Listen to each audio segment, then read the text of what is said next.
تائی کی بیٹی قیدی ہو کے آئی. جب اس کے قبیلے پر، اس کے علاقے پر مسلمانوں نے حملہ کیا تو حاتم تائی کا جو بیٹا تھا عدی بن حاتم، وہ اپنی بہن سے کہنے لگا ہمیں پتہ ہے ہم مسلمانوں کا مقابلہ نہیں کر سکتے تو بھاگ جانے میں بہتری ہے، چلو بھاگ چلتے ہیں. تو بہن کہنے لگی بھائی تو نے بھاگنا ہے تو بھاگ جا، میں سردار کی بیٹی ہوں، میں قوم کے ساتھ جیوں گی قوم کے ساتھ مروں گی، تو نے بھاگنا ہے تو بھاگ جا. عدی بھاگ گئے ڈر کے. یہ خاتون جو تھی ان کو گرفتار کر لیا مسلمان عورتوں نے، تو کہ یہ تلوار لے کے آئی تھی لڑنے کے لیے. ابن اسحاق ابن حشام دونوں کتابوں میں روایت موجود ہے.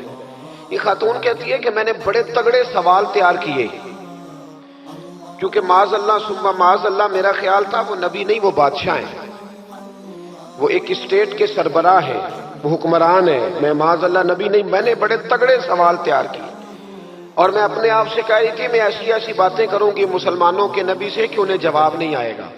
معاذ اللہ ثم معاذ، نقل کفر نہ باشد. کہتی ہے میں حضور کے سامنے لائی گئی گرفتار کر کے، اور جب مجھے حضور کے سامنے کھڑا کیا گیا نا تو میرا سر ننگا تھا. توجہ ہے میری بات پر؟ میرا سر ننگا تھا تو میرے ذہن میں بڑے سوال تھے، میری گردن اکڑی ہوئی تھی. حضور نے میرا ننگا سر دیکھا تو محبوب ممبر سے اٹھے، اپنے کندھوں سے مدثر والی چادر اتاری اور حضور علیہ السلام نے حاتم تائی کی بیٹی کے سر پہ دے دی. بی بی کہتی ہے جب حضور کی چادر آئی تو میری اکڑی ہوئی گردن خود بخود جھک گئی نیچے کی طرف، خود بخود جھک گئی. سوال ابھی بھی میرے ذہن میں موجود تھے. اتنے میں ایک صحابی حضور کی بارگاہ میں آئے اور عرض کرنے لگے یا رسول اللہ صلی اللہ علیہ وسلم یہ کافر کی بیٹی ہے، مشرک نجس ہوتا ہے، تو میں اپنی چادر نہ دے دوں، آپ اپنی لے لے، کافر کی بیٹی ہے. تو محبوب نے اس کی طرف جلال کی نظروں سے دیکھا، فرمایا خاموش ہو جا، بیٹیاں برابر ہوتی ہیں، تیاں سانجیاں ہوندیاں نے، بیٹیاں بولیے جی پکی بات ہے. بزرگ چپ کر جائیں، نوجوان بولے بیٹیاں. اللہ آپ کو خوش رکھے. تیاں سارے دیاں. ہاں اگر تو کسی کے گھر گندی نظر ڈالے گا تو تیرا گھر بچ نہیں سکتا، پکی بات. یہ نقد و نقد سودا ہے. جس نے اپنا گھر پاک رکھنا ہے وہ دوسروں کے گھروں کا محافظ بنے، پکی بات. بیٹیاں خبردار خبردار کسی کی بچی کی عزت سے کھیلنے کی کوشش نہ کرنا، ورنہ اللہ تبارک و تعالیٰ بڑی سخت سزا دے گا. بچو. وہ کہتی ہے جب حضور نے کہا نا بیٹیاں برابر ہوتی ہیں تو میرے اندر سے ایک آواز نکلی. میں نے کہا او حاتم تائی کی بیٹی تو غلط تھی، یہ بادشاہ نہیں ہے تو اللہ کے سچے رسول ہیں. بادشاہ تو سخت سزائیں دیتے ہیں. کہتے ہیں حضور میرے قریب آئے اور آ کے کہنے لگے تو سردار کی بیٹی ہے، تیرے باپ میں اچھی خصلتیں پائی جاتی تھی، بتا تیرے ساتھ کیا معاملہ کروں، کیا معاملہ. یہ حضور کی پسند ہے، کیا معاملہ کروں. تو کہنے لگی میں چاہتی ہوں مجھے آزاد کر دیں. کہتی مجھے امید نہیں تھی. حضور کہیں گے ٹھہر جا، بیٹھ جا، بات کرتے ہیں، مشاورت ہوتی ہے، پھر اس کے بعد کوئی فیصلہ ہوتا ہے. کہا آزاد کر دو. کہتی حضور نے میرے کہنے پر فوراً ہی اگلا جملہ ہی نہیں کہا، فرمایا جا تو آزاد ہے. کہتی ہے میں نے ایک جملہ اور کہا، میں نے کہا میں اکیلی نہیں جاؤں گی، سارا قافلہ آزاد کرو. اب تنگی یہ داماں پہ نہ جا، اور بھی کچھ مانگ ہے آج وہ ماہل بعطا، اور بھی کچھ مانگ. کہنے لگی اکیلی نہیں جاؤں گی، سارا قافلہ سارا قبیلہ آزاد ہو. حضور نے فرمایا تو پتہ نہیں کیا سوچ رہی ہے، تو جہاں آئی ہے وہاں سے خالی جاتا ہی کوئی نہیں، سارا قافلہ. حضور نے فرمایا بھی اس کے قبیلے کو کھانا وانا کھلاؤ اور سارے ہی آزاد کر دو. واپس گھر گئی تو اپنے باپ کو، اپنے بھائی کو بلایا، بلا کے کہنے لگی بھائی وہ بادشاہ نہیں وہ نبی ہے، بادشاہ نہیں وہ. اب تو جن کو فقیر ہونا چاہیے تھا وہ بھی بادشاہ بن گئے. بادشاہ سلامت. کہنے لگی میں دیکھ کے آئی ہوں جو بادشاہ نہیں نبی ہے. تو عدی کہنے لگا میں عورتوں کی باتوں پہ یقین نہیں کرتا، میں خود جا کے دیکھوں گا. میں نے کہا غریبی میرے نبی کی پسند ہے. حضور نے اللہ سے غریبی مانگ کے لی ہے. کہا یا اللہ مجھے زیادہ پیسے نہ دینا، ایک وقت کی روٹی دینا.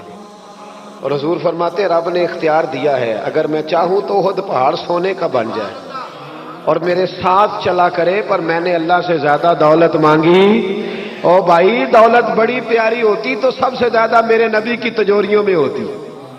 حضور نے دولت بانٹی ضرور ہے، لیکن حضور نے اس سے پیار یاد رکھے۔ ہم تو پاگل ہو گئے پیسوں کے پیچھے بھاگ بھاگ، جو سڑک پہ ادھر جا رہا ہے وہ پیسے دینے جا رہا ہے، جو ادھر جا رہا ہے وہ لینے جا رہا ہے۔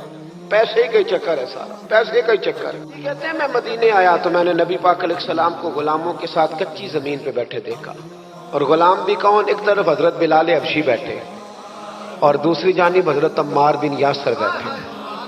کہتے ہیں حضور بیچ بیٹھے، کھانا کھایا جا رہا ہے، اور حیران میں اس وقت ہوا جب اسی پلیٹ سے نبی پاک بھی کھا رہے ہیں اور بلال حبشی بھی کھا رہے ہیں ساتھ بیٹھ کے حضور نے۔ ادھی کہتے میرے دل پہ چوٹ لگی، میں نے کہا نہیں یار، یہ بادشاہ نہیں، یہ بادشاہ جو اس طرح غریبوں کے بیچ بیٹھ کے روٹی کھائے۔ ہمارے تو بادشاہ غریبوں کے حق میں تقریر کرتے ہیں نا، ویسے ان سے پوچھو کہ اس گاؤں سے ڈنگے کا کرایہ کتنا ہے، اور پھر ڈنگے سے لالے موسے کا کتنا ہے، ان کو کوئی پتہ نہیں۔ ان چودھریوں کو بچوں میں کھڑے کر کے پوچھو کبھی چنے کی دال کا بھاؤ کیا ہے، کدی آندھی ہو تو پتا ہوگا نا، ان کو کیا پتا؟ ان کے گھر میں تو آ جاتی ہے، اللہ جانے کہاں سے آتی ہے، ہم بدگمانی نہیں کرتے۔ لیکن حضور ایک پلیٹ میں کھانا کھا رہے۔ ادھی کہتا میں سمجھ گیا یہ بادشاہ نہیں۔ پھر میرے دل میں شیطان نے وسوسہ ڈالا، میں نے کہا مسجد کچیا ہو سکتا ہے، مکان بڑا پکا ہو، بنگلہ بڑا عالی شان ہو۔ حضور کی عادت مبارکہ تھی جب کوئی مہمان آتا تھا تو یا مسجد میں اصحاب صفہ کے ساتھ رکھتے تھے یا کسی صحابی کو دے دیتے تھے، وہ اپنے گھر لے جاتے تھے۔ ادھی کہتے ہیں میں نے جب سلام کلام کیا نا، دل میں خیال تھا کہ گھر بڑا عالی شان ہوگا، تو محبوب فرمانے لگے میرے دل میں خیال ہے، دیکھیے میرے نبی کو اللہ نے کتنا علم غیب عطا فرمایا ہے۔ کہتے ہیں میرے دل میں خیال ہے۔ مصطفیٰ کریم فرمانے لگے یار تو یہاں نہ بیٹھ، چل میں تجھے گھر لے چلتا ہوں۔ خیال آیا مسلمان نیک و بد پہچان جاتے ہیں، اور محمد آدمی کے دل کی باتیں جان جاتے ہیں صلی اللہ۔ ادی بن حاتم کہتے ہیں حضور مجھے لے کے چلے۔ جب نبی پاک گھر کی طرف لے کے چلے تو رستے میں ایک بوڑھی اماں مل گئی، پھٹے پرانے کپڑے، کہنے لگی یا رسول اللہ میں آپ کی طرف ہی جا رہی ہوں، ضروری کام ہے۔ تو حضور نے فرمایا چل تو جا رہی تھی، میں خود جو آ گیا ہوں۔ ادی کہتے ہیں چوک میں اس بوڑھی نے حضور کو کھڑا کر لیا۔ کبھی دیکھا آپ نے اپنا وزیر چوک میں کھڑا؟ آپ کو اسی ایم پی اے کدی نہیں دیکھا، وزیر تو دور رہ گیا۔ چوک میں کھڑا کر لیا نبی پاک صلی اللہ علیہ وسلم، اور وہ بی بی اپنے دکھڑے سنانے لگی۔ کہتے قربان جاؤں وہ دیر تک باتیں کرتی رہی اور نبی پاک سنتے رہے۔ ادھی کہتے ہیں میرے دل پہ دوسری چوٹ لگی، میں نے کہا جو اس طرح غریبی سے پیار کرے وہ بادشاہ نہیں، وہ اللہ کے سچے رسول ہیں۔ حضور مجھے گھر لے گئے، جناب سیدہ طیبہ طاہرہ حضرت عائشہ صدیقہ رضی اللہ تعالی عنہا کے حجرے میں، اور حضور جب اندر لے گئے تو ایک چٹائی پڑی ہے کھجور کی چھال کی، وہ بھی پھٹی ہے دو جگہ سے، ایک مٹکا، دو پیالے، ایک تکیہ جس میں کھجور کی چھال بھری ہوئی ہے۔ کہتے حضور مجھے لے گئے، میں نے محبوب کا وہ مکان جنت نشان، میں نے وہ مکان دیکھا جہاں حضرت جبریل حاضری دینے آیا کرتے، میں نے وہ مقام دیکھا جس کے دروازے پہ 70 ہزار فرشتے ڈیوٹی کرتے، میں نے وہ مکان دیکھا۔ کہتے میں حیران ہو گیا۔ حضور مجھے بٹھا کے گئے دوسرے کمرے میں، اور وہاں سے حضور سرکہ لائے، کھجورے لائے، تھوڑا سا کھانا لائے، کہتے میرے سامنے رکھا۔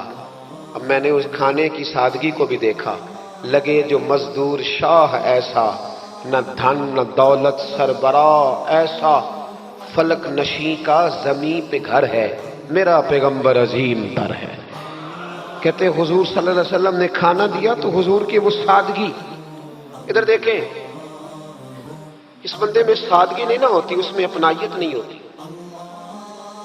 آپ کو سمجھ آئے تب بھی ٹھیک ہے، نہ آئے تب بھی ٹھیک ہے، پر میں آپ کو بڑی بات سمجھا رہا ہوں۔ جس میں سادگی نہیں ہوتی اس میں اپنائیت، وہ تو دیکھتا ہے کہ اس کے کپڑے اس قابل ہے کہ نہیں، میرے سینے سے لگ بھی سکتا ہے کہ نہیں، اس میں اپنائیت۔